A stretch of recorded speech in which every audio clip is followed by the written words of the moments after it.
Living word इस topic के बारे में डिस्कस करते हैं। आज का हमारा टॉपिक 11th स्टैंडर्ड से रिलेटेड है स्टूडेंट। इसी टॉपिक के बेसिस पर हमें नीट एग्जाम में एक क्वेश्चन वहाँ पर सॉल्व करना है। तो चलो इस टॉपिक को हम कंटिन्यू करते हैं स्टूडेंट। यहाँ पर हमें इस टॉपिक के अंदर व्हाट इज़ लिविंग इसी के बारे में डिस्कस करना है। व्हाट इज़ लिविंग, उसके बाद स्टूडेंट हम डिस्कस करेंगे नॉन लिविंग एंड लिविंग क्या है, नॉन लिविंग एंड लिविंग इसी के बारे में डिस्कस करेंगे। उसके बाद हम स्टूडेंट डिस्कस करेंगे कुछ टैक्सोनॉमियल ऐड के बारे में, टैक्सोनॉमियल ऐड्स के बारे में, ठीक है। इसी तरह से हमें डिफरेंट पॉइंट्स का एक्सप्लेनेशन यहाँ पर देना है स्टूडेंट, और इसी पॉइंट्स की इंफॉर्मेशन हमें यहाँ पर कंटिन्यू करना है, ठीक है। तो चलो स्टूडेंट इन तीनों पॉइंट को हम यहाँ पर स्टडी करते हैं और इसी स्टडी के बेसिस पर हम थोड़ा आगे बढ़ते हैं। स्टूडेंट लिविंग यानी कि हमारे प्लैनेट के ऊपर जब हम प्लैनेट के बारे में सोचते हैं तो प्लैनेट के ऊपर हमें पता है दो डिफरेंट टाइप्स के फैक्टर्स है। जैसा कि फर्स्ट है एबायोटिक फैक्टर्स और जो दूसरा है जिसे हम कहते हैं बायोटिक फैक्टर्स। स्टूडेंट यहाँ पर एबायोटिक यानी कि नॉन लिविंग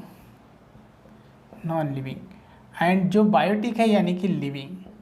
इसी तरह से टू डिफरेंट टाइप्स के फैक्टर्स है जिसी की हेल्प से हमारा पूरा प्लैनेट वहाँ पर कंप्लीट हो चुका है। उसके बाद स्टूडेंट इन्हीं दोनों फैक्टर्स को हम किस तरह से डिफ़र करते हैं, किस तरह से हम इसे अलग करते हैं, ये हमें इस टॉपिक में एक्सप्लेन करना है। तो इस दोनों एजेंट्स को हमें डिफरेंस के अंदर जब स्टडी करना है और इन्हीं के अंदर हमें डिफरेंस दिखाई देता है तब हम यहाँ पर इन्हीं के कुछ कैरेक्टर्स देखते हैं स्टूडेंट्स। और जो कैरेक्टर्स हम यहाँ पर देखेंगे उसी कैरेक्टर्स को हम बेसिक प्रिंसिपल कहते हैं। क्या कहते हैं? बेसिक प्रिंसिपल, ठीक है। और इसी बेसिक प्रिंसिपल्स को भी हमें एक्सप्लेन करना है। इसी कैरेक्टर्स को हम प्रॉपर्टीज़ भी कहते हैं स्टूडेंट। क्या कहते हैं? प्रॉपर्टीज़। तो इसी तरह से डिफरेंट लेवल से हम इसी प्रॉपर्टी को, इसी कैरेक्टर को, इसी प्रिंसिपल को एक्सप्लेन करते हैं। और जब हम इस प्रिंसिपल को एक्सप्लेन करेंगे तब हमें कुछ पता चलेगा student actually what is living का। किसका पता चलेगा? व्हाट इज़ लिविंग यानी कि लिविंग किसे कहा जाता है। उससे इंफॉर्मेशन के बेसिस पर हमें बताना पड़ेगा कुछ इम्पोर्टेंट प्रॉपर्टीज़ और कुछ यहाँ पर इम्पोर्टेंट कैरेक्टर। जैसा कि हमें बताना पड़ेगा कुछ डिफाइनिंग प्रॉपर्टी बताना पड़ेगा स्टूडेंट और कुछ नॉन डिफाइनिंग प्रॉपर्टी यहाँ पर बताना पड़ेगा, ठीक है।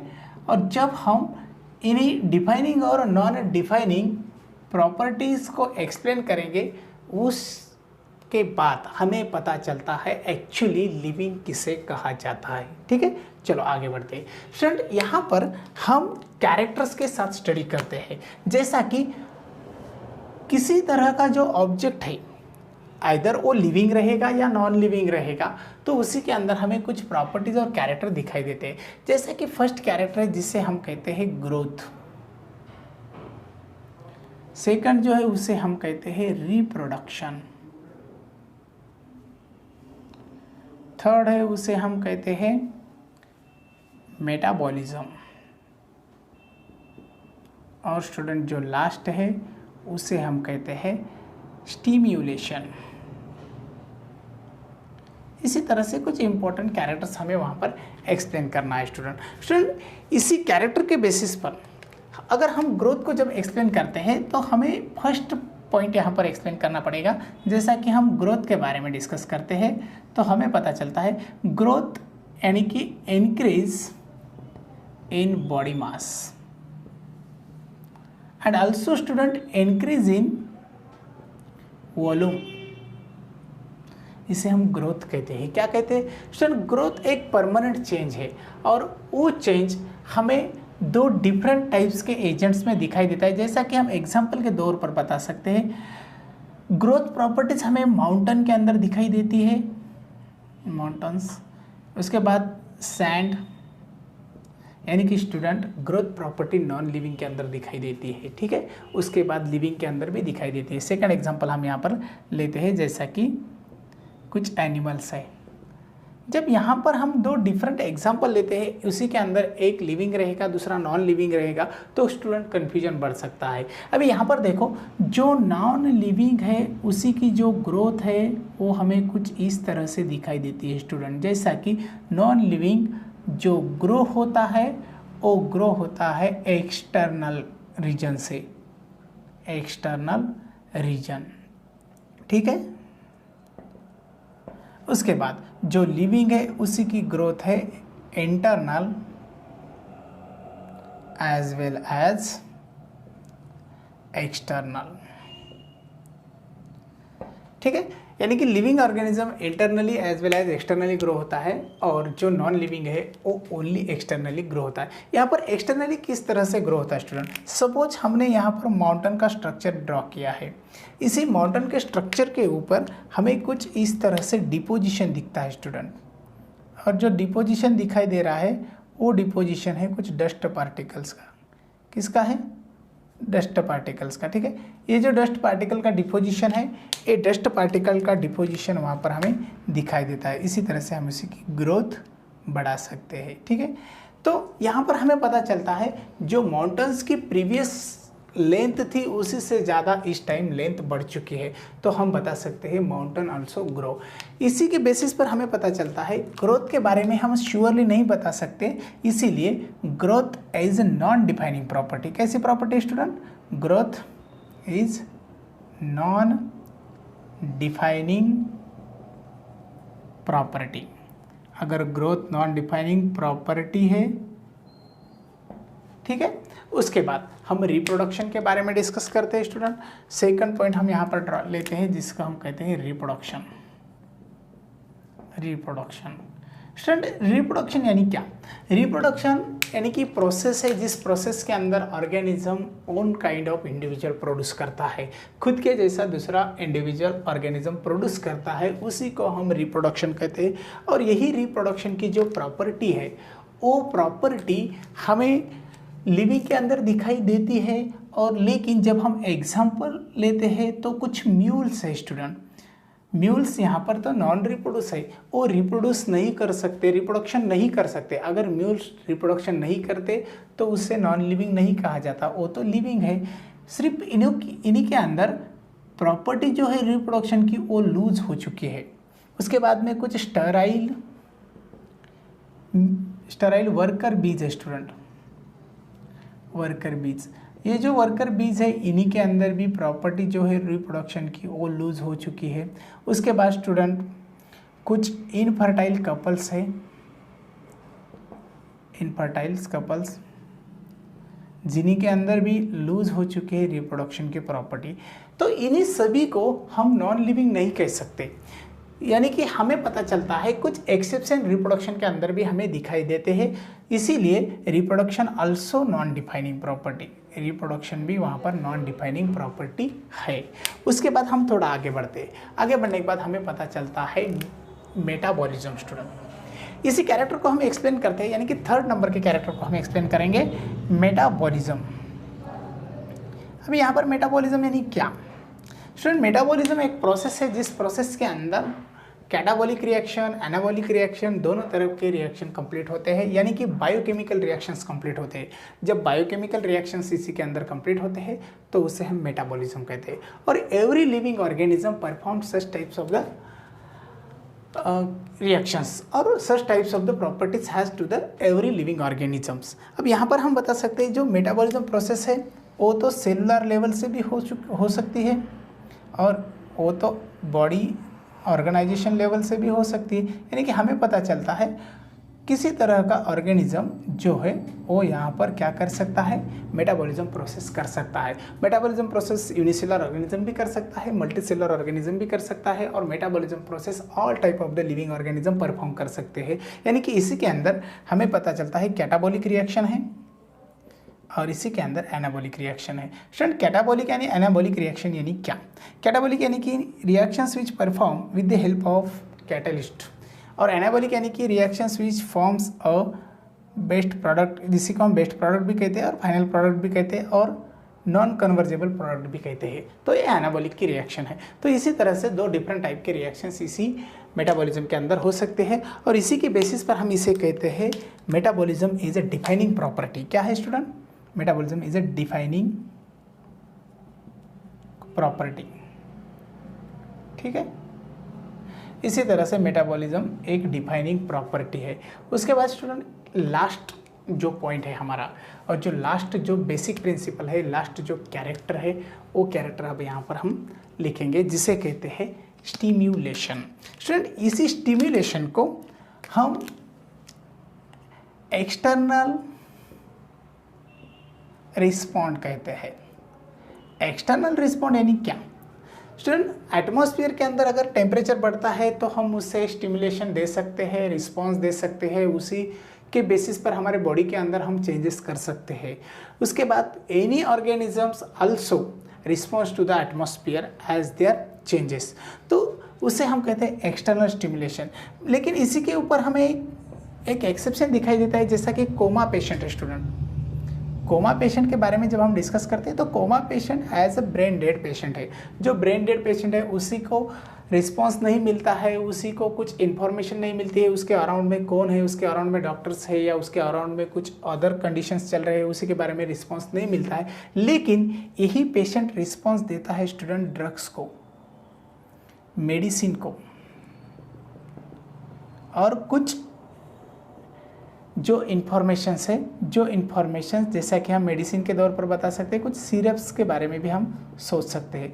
तो इसी तरह से डिफरेंट टाइप्स के प्रोसेस को वो रिस्पॉन्स दे सकता है, यानी कि वो लिविंग है, वो एक्सटर्नल स्टिमुलेशन कर सकता है। तो इसी के बेसिस पर हम कह सकते हैं स्टिमुलेशन यानी कि response to the external stimuli, और इसे हम कहते हैं self consciousness. It is the defining property student, defining property. ठीक है, अभी यहाँ पर हमारा क्वेश्चन जो है स्टूडेंट वो तो अभी तक सॉल्व नहीं हुआ। हम लिविंग किसे कहते हैं स्टूडेंट? हम लिविंग कहते हैं जिस एजेंट्स को डिफाइनिंग प्रॉपर्टी परफॉर्म करना आता है और जो डिफाइनिंग प्रॉपर्टी दिखाता है उसी को हम कहते हैं लिविंग। यानी कि व्हाट इज लिविंग का आंसर हमें यहाँ पर मिल चुका है। जैसा कि व्हाट इज लिविंग के अंदर हम बता सकते हैं those organisms perform the defining property. कौन सी property? Defining property. That is the क्या है student? That is the living. चलो स्टूडेंट, उसके बाद हमें पता चलता है लिविंग के अंदर बहुत सारा, यहाँ पर लिविंग वर्ल्ड के अंदर हमें बहुत सारी डाइवर्सिटी एक्सप्लेन करना है, और जो डाइवर्सिटी एक्सप्लेन करना है उसी के लिए हमें स्टडी करना पड़ेगी कुछ इंपॉर्टेंट एड्स की, जिसे हम कहते हैं टैक्सोनॉमिकल एड्स, जिसके अंदर हम हर्बेरिया को एक्सप्लेन करेंगे, बॉटेनिकल गार्डन को एक्सप्लेन करेंगे, म्यूजियम को एक्सप्लेन करेंगे, जू को एक्सप्लेन करेंगे, और कुछ बायोलॉजिकल पार्क से, जूलॉजिकल पार्क से उसे भी एक्सप्लेन करेंगे। तो चलो स्टूडेंट, ये हो गया हमारा कुछ लिविंग वर्ल्ड के बारे में। टैक्सोनॉमिकल एड्स, टैक्सोनॉमिकल एड्स, इसी के बारे में डिस्कस करना है स्टूडेंट। एक्चुअली टैक्सोनॉमिकल एड्स क्या है? हमें पता है प्लैनेट के ऊपर यानी कि अर्थ के ऊपर डिफरेंट टाइप के लिविंग ऑर्गेनिज्म है और इन्हीं की बायोडाइवर्सिटी बहुत ज़्यादा है। इसी बायोडाइवर्सिटी को स्टडी करने के लिए हमें कुछ टेक्निक्स का यूज़ करना पड़ता है और उसी टेक्निक्स को हम कहते हैं टैक्सोनॉमिकल एड्स। तो सबसे पहली जो टेक्निक है स्टूडेंट, जिसे हम कहते हैं herbarium. Herbarium student, actually herbarium क्या है? हर्बेरियम एक वर्ड है स्टूडेंट जिसे कॉइन किया था एक साइंटिस्ट ने, जिनका नाम था पीटॉन डी टाउनपोर्ट।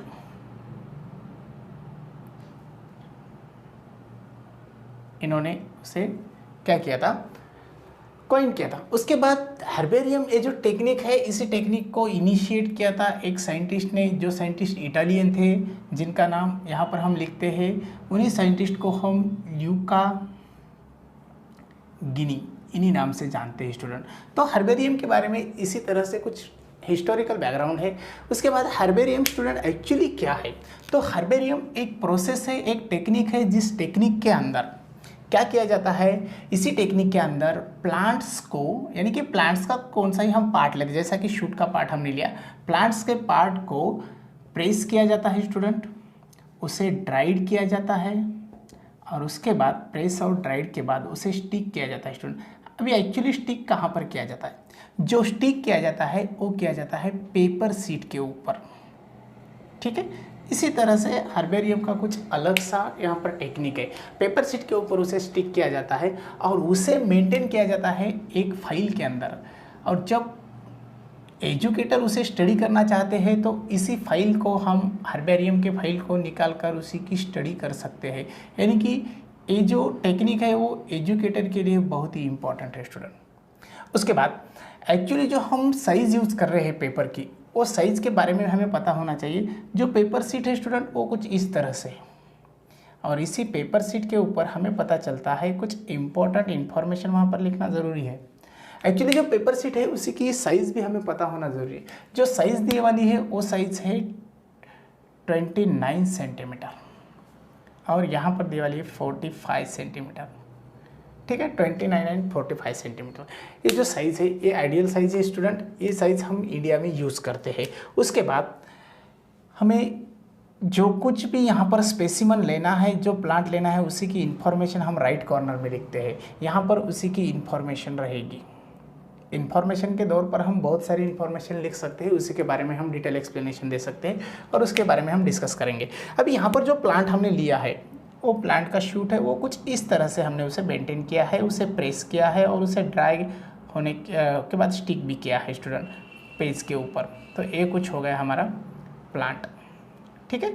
तो चलो अभी देखो स्टूडेंट, इसी प्लांट के बारे में एजुकेटर को इन्फॉर्मेशन प्रोवाइड करना बहुत ज़रूरी है, और जो इन्फॉर्मेशन हम प्रोवाइड कर रहे हैं वो इन्फॉर्मेशन तो हमें इस बॉक्स के अंदर लिखना पड़ेगी।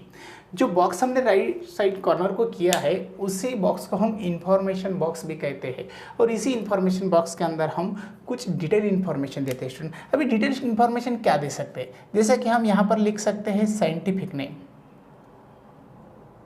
साइंटिफिक नेम, ठीक है स्टूडेंट। उसके बाद हम क्या लिख सकते हैं?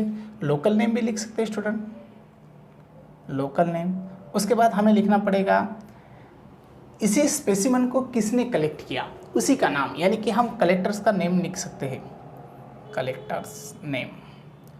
उसके बाद स्टूडेंट लोकेशन लिखना बहुत ज़रूरी है। एक्चुअली कहाँ से हमने उसे कलेक्ट किया, लोकेशन भी लिखना ज़रूरी है। और फाइनली हम डेट लिखते हैं स्टूडेंट। तो इसी तरह से कुछ इन्फॉर्मेशन हमें इस बॉक्स के अंदर लिखना पड़ेगी, ठीक है। उसके बाद ज़्यादातर हमें डेट भी लिखना पड़ेगी, लोकेशन के बाद हम डेट भी लिखते हैं। तो इसी तरह से कुछ इन्फॉर्मेशन हम वहाँ पर देते हैं। अभी चलो स्टूडेंट, ये हो गया हर्बेरियम के बारे में। हर्बेरियम टेक्निक एजुकेटर्स यानी जो स्टडी कर रहे हैं, जो स्टूडेंट है, पीएचडी स्कॉलर स्टूडेंट्स है, उन्हीं के लिए बहुत इंपॉर्टेंट रहती है। इसे हम हर्बेरियम कैटलॉग भी कहते हैं स्टूडेंट। उसके बाद हम थोड़ा आगे बढ़ते हैं, हमें नेक्स्ट टैक्सोनॉमिकल ऐड के बारे में डिस्कस करना है। जो नेक्स्ट टैक्सोनॉमिकल ऐड है स्टूडेंट, उसे हम कहते हैं म्यूजियम। एक्चुअली स्टूडेंट यहाँ पर हमने जो प्लांट लिया है, जो शूट लिया है, वो ड्राइड है, प्रेस्ड है, यानी कि यहाँ पर नेचुरल कंडीशन नहीं है।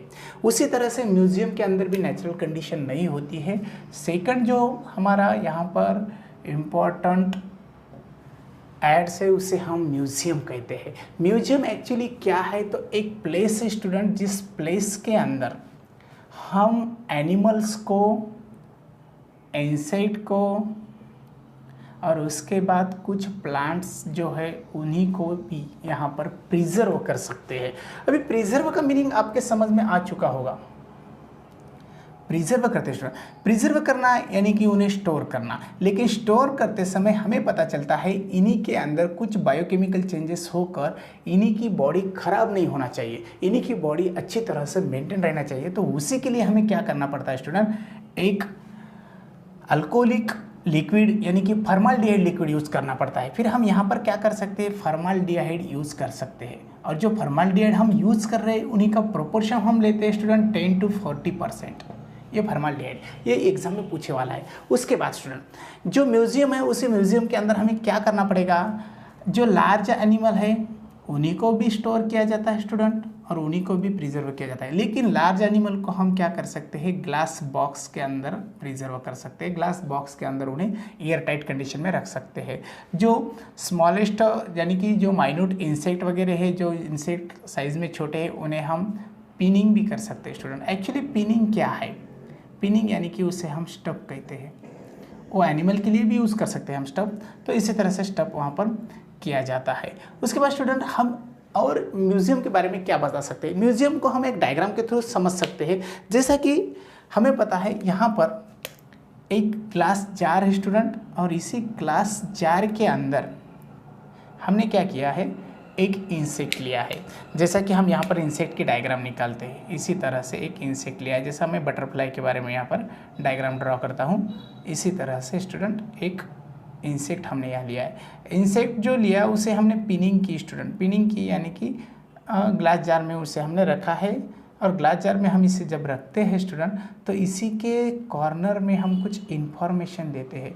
और जो इन्फॉर्मेशन यहाँ पर रहेगी, जैसा कि हम हर्बेरियम के बारे में भी सोच रहे थे, जो इन्फॉर्मेशन थी उसी तरह से इन्फॉर्मेशन हमें यहाँ पर लेना पड़ेगी। और जो इन्फॉर्मेशन है इसमें ज़्यादातर हम इसी का क्लासिफिकेशन लिखते हैं स्टूडेंट।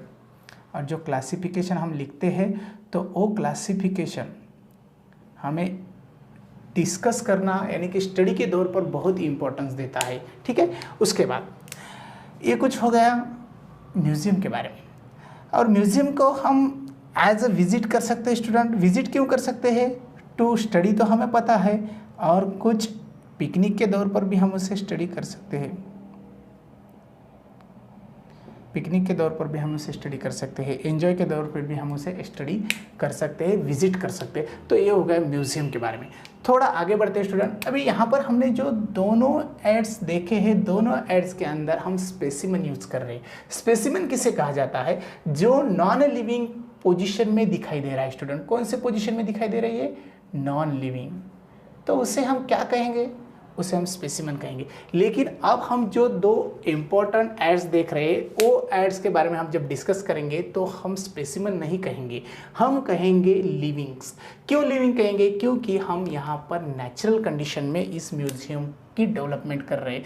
थर्ड वन हम देख सकते हैं, जिसे कहते हैं हम botanical garden student.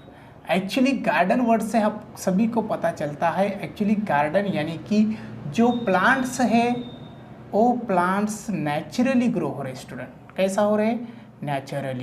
Naturally grow हो रहे हैं, यानी कि हम नेचर में स्टडी कर रहे हैं। और नेचर में जब हम स्टडी करते हैं तो हम कुछ एरिया को डिसाइड करते हैं। किस लिए डिसाइड करते हैं? हम डिसाइड करते हैं कुछ एरिया को एज अ गार्डन की तौर पर। और उसी गार्डन के अंदर हम डिफरेंट टाइप के स्पेसीज ग्रो करते हैं। और जो स्पेसीज ग्रो करते हैं वो स्पेसीज हमें हेल्प करेंगे स्टडी के लिए। जो एजुकेटर है उनके स्टडी के लिए बहुत इंपॉर्टेंट है। हम पिकनिक के लिए भी गार्डन का यूज़ कर सकते हैं। उसके बाद स्टूडेंट इसी गार्डन के अंदर बहुत सारे स्पेसीज है। और बहुत सारे स्पेसीज रहने की वजह से हमें इसी का इम्पोर्टेंस बहुत ज़्यादा लगता है। हम यहाँ पर प्लांट को नेचुरली हैबिटेट में ग्रो कर रहे हैं स्टूडेंट। और जब हम नेचुरली हैबिटेट में इसे ग्रो करते हैं तो हमें पता चलता है जो टैक्सोनॉमिक ऐड है वो स्टडी के लिए बहुत महत्वपूर्ण है। अभी यहाँ पर हमारे इंडिया में इंडियन बॉटनिकल गार्डन है स्टूडेंट। इंडियन बॉटनिकल गार्डन हमारे इंडिया में है।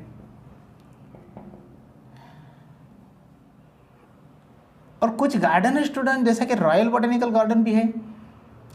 रॉयल बॉटनिकल गार्डन है स्टूडेंट। रॉयल बॉटनिकल गार्डन जो है वो गार्डन यहाँ पर हम स्टडी के लिए बहुत अच्छी तरह से उसे विजिट कर सकते हैं। उसके बाद है जगदीश चंद्र बोस गार्डन है स्टूडेंट, जिसे हम कहते हैं आचार्य जगदीश चंद्र बोस।